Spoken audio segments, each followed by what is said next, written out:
I was forced to marry a stranger. Then I found out I was his punishment. Prologue whispers in the dark. They said I was chosen.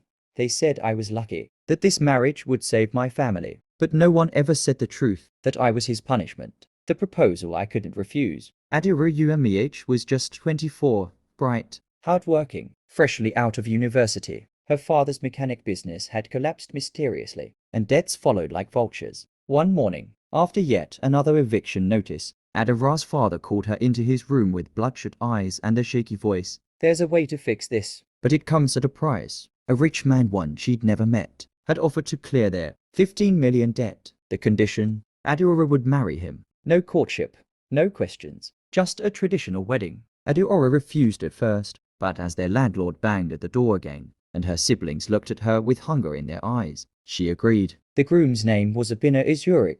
32 years old, cold, silent, powerful.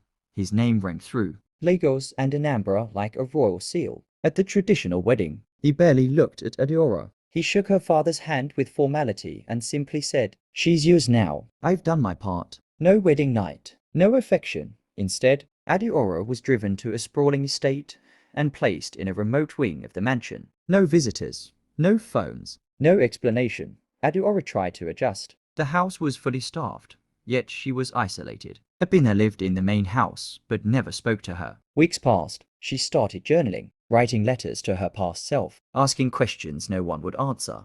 One night, she heard two maids whispering near her room. You know she's not the first one. He married her for revenge. That girl is nothing but a breathing punishment. Adaora froze. She began digging, talking subtly to the maids, watching old newspapers in the mansion's library. That's when she discovered Ifeanyi Obinna's first love. 10 years ago, she died in a mysterious fire, the accused. Chief UMH Adaora's father. That's when it clicked. The marriage wasn't about love. It wasn't even about Adaora. It was about revenge. Confronting Obinna was useless. Don't ask questions you don't want answers to, he told her coldly one night. But she did ask, and she found more. She discovered that her father had once worked as a mechanic for Obinna's family, but was fired after the fire incident. Her family had been cursed by the Azuric name ever since. Adaora felt like she was living in a house built on graves. But then came the unexpected shift.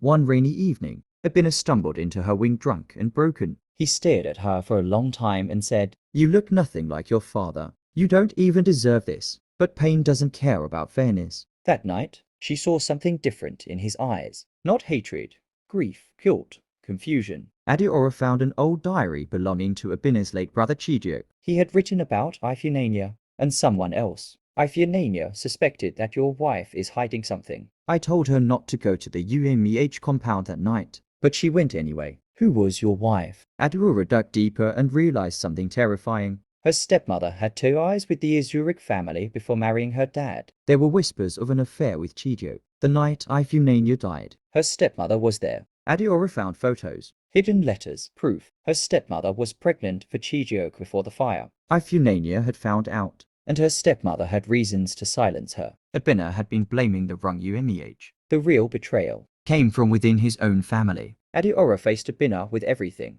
He didn't speak. He simply cried. The walls around him, the anger.